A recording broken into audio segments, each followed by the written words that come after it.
It's actually not me deciding that those tracks go up there.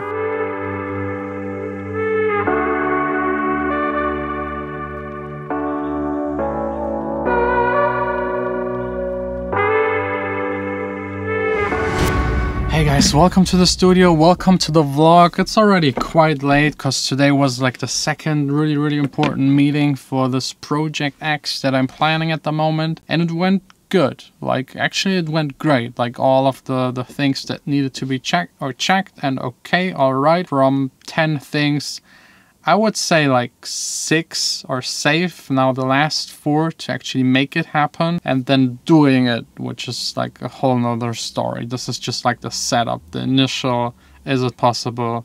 Is it not possible? Am I able to do it or not? And everyone involved, if they're okay with it. But yeah, anyway, since it's late and I spent the entire day with the meeting and also some business stuff and everything, I won't do the second part of the mixing tutorial. I will do it either tomorrow or next week, because as you know, yesterday I showed you how to mix a song by someone else.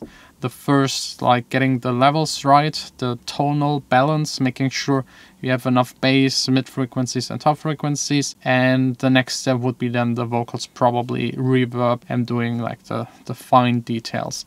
So today let's just do a quick and easy, straightforward Q&A.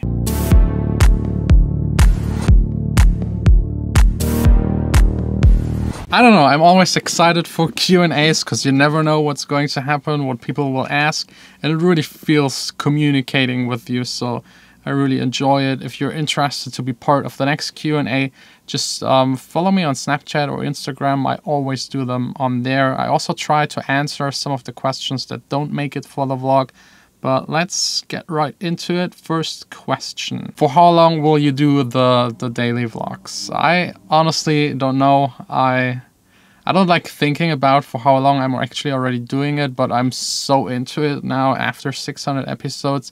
I'm doing it so fast and so I don't really feel it anymore. I just do it. It's part of my life. Does music production really matter to DJ to get the fame which all big artists have nowadays? Yes. Without producing, I don't really see a way to make it as a DJ if you really want to be like on the Tomorrowland festival stages. I know some DJs that do radio and this way get bookings. Then there are DJs that have a club and get bookings this way. But if you want to tour the world, music production is your key. Songguth is asking if I will be able to give feedback to every single person that participated in the remix contest. I did it last time in a live stream. People hated it. They hated me for doing it too fast, but that's just the way it is. I just need 5 seconds to know if a song is good or not, and going through 400, 500 submissions takes quite some time. So I don't know, if you promise not to hate me for doing it quick, I could actually live stream it. Should a producer that's just starting out put their music on Spotify, or would SoundCloud be better at the beginning? I would actually go for both. Why not? I mean, you can get your song on Spotify for a very small price and actually make money. That's the one disadvantage of SoundCloud. If you have a track that goes viral and gets a lot of plays, you're not gaining anything. So I would definitely invest in getting your song out there. There are a lot of distributors, and as you know, I have my sineUP distribution label kind of thing. The link is in the description. If you're interested, you can get your track out there this way very easily. How can you add more variation and fine details to a song to make it sound more like a professional track?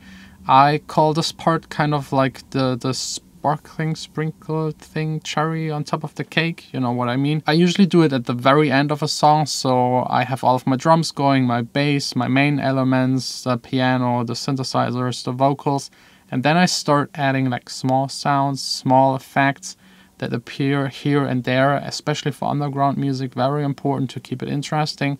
For pop music, a little bit less. But I think making a song really appear finished by polishing it and having those elements in there, it really can make the track. Will you be doing a run through with my track to show how you mix it and all that? That's a message by Callum Eddings. Yes, I did yesterday. Just check it out. Where to find who's the owner of bigger Spotify playlists to pitch your song to and to get in touch with those owners. Yeah, that's the hardest part. Sometimes they use their Facebook and then you got their name, so you can kind of track them down and try to get in touch with them. But since everyone is doing that, they probably get a lot of friend requests and won't even accept you.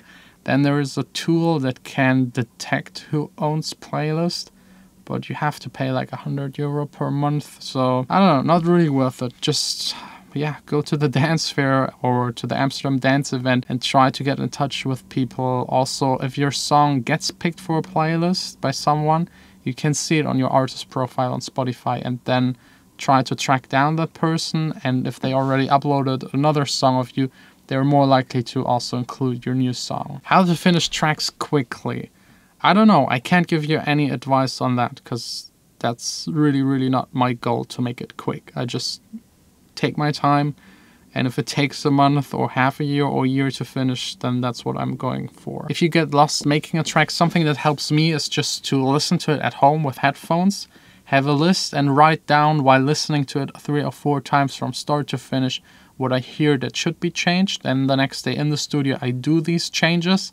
And then I usually have nothing left that I have to complain about it. So that's one way of getting yourself to finish it. Because when the door's opened and you look onto all of the tracks, it's a little overwhelming. And at the end, it just counts what you can hear. So do it in a nice listening session. Would your label be willing to release almost every genre, every style, or is it only future-based? Yeah, it's mainly a label for electronic dance music, chilled dance music with vocals. So if your song has vocals and isn't too hectic, no big room, then it has a chance for the label. I would be also interested in releasing certain types of like urban hip-hop influenced songs or more acoustic tracks. I just have to like it. And at the moment I get a lot of future-based submissions, so they're ending more future-based submissions on the label. It's actually not me deciding that those tracks go up there. It's just what I get, and those are the best. So whenever I hear a demo and I like it, I just sign it, and I don't really care that much about the style actually. So if you're making something else than house, future-based, feel free to submit your demo and I will listen to it, definitely. How did your relation with Vanessa affect your producer life?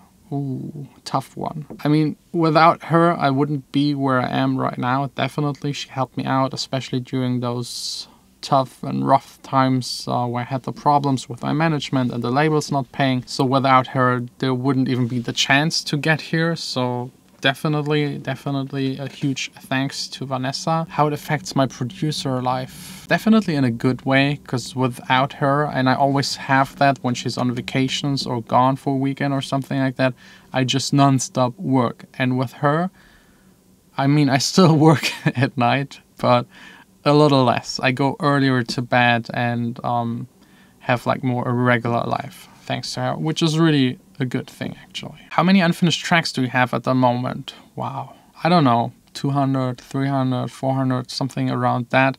But finished songs, like instrumentals that are ready just waiting for vocals, I think it's now 7 at the moment, and those are planned for the rest of the year. So I actually don't really have to produce anything anymore this year, but I think I will make more and then just go with the ones that are the best. What help can you expect from other DJs if you send them good music regularly, like every 2 to 3 weeks or so?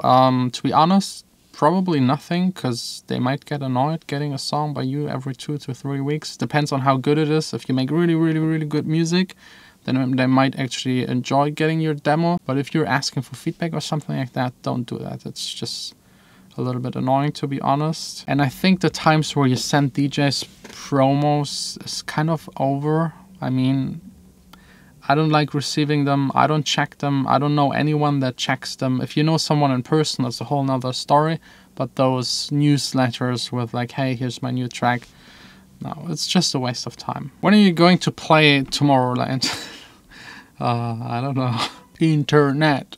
It's so slow. I would really love to do a hate and rant vlog about Vodafone, because for 1.5 months we don't have internet at home. Not at all, nothing. And for me, relying on it to work and doing a video upload every day, It's such a pain. Called them 20 times, no reaction. Wrote them letters, got a lawyer, nothing. So all of my data on the phone is gone. Always. Like within a day or so. Getting quite expensive. It's 10 euros per gigabyte. Okay, you know what? That's it.